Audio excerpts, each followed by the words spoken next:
উদয়পুর বিচে মাছ নিয়ে নিয়েছি। কাঁকড়া দেখুন, এক এক পিস কাঁকড়া হচ্ছে 100 টাকা পিস, মানে মাথা খারাপ করা ব্যাপার। কারণ এই চেয়ারে বসতে হচ্ছে, এখানে বসে খাওয়া হবে, ওনারাই বানিয়ে দেবে।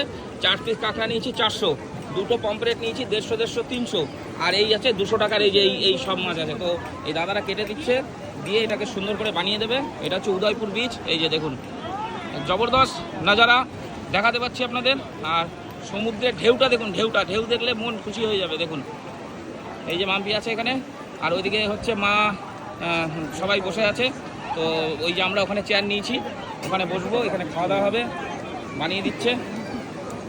ঠিক আছে, পেটের ভিতরের মাল মশলা বার করা হবে আগে পরিষ্কার, আর ভালো করে ধোবা কিন্তু। ওটা মুখ কাটা হবে, মুখ কাটা বলছি পরিষ্কার জল দিয়ে একটু ধোবা, ঠিক আছে? 200 টাকা এইখানটা কেন, এইখানটা রাখবে 100 টাকা করে বেশি। বলছি যে এই চপ্পল রাখা যাবে এখানে? হ্যাঁ এ রাখা যাবে, পাখি মাছ ছাড়াও দেখি। এই যে এইদিকে ঘন্টু সব খেলাধুলা করছে। এই যে জল ধীরে ধীরে নেমে যাচ্ছে। এই যে ঘন্টু রয়েছে এখানে, মাছ ভাজা খাবে, তার জন্য এখন খেলা চলছে। এই যে আমরা এখানে নিয়েছি জায়গা, দেখুন জবরদস্ত নাজারা। জবরদস্ত নাজারা। কি হচ্ছে? আনন্দ? মাছ ভাজা খাবি তো? দেখুন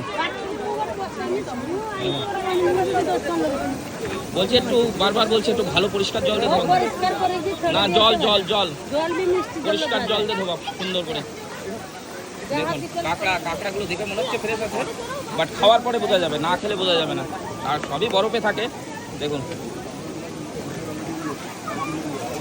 এই যে এখানে মশলা এখানে রান্না করে দেয়।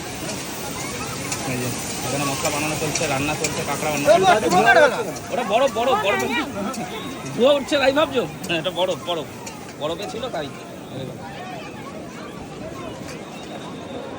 এই যে এদিকে মাঠ ফটো তুলছে, মাম্পির মাঠ।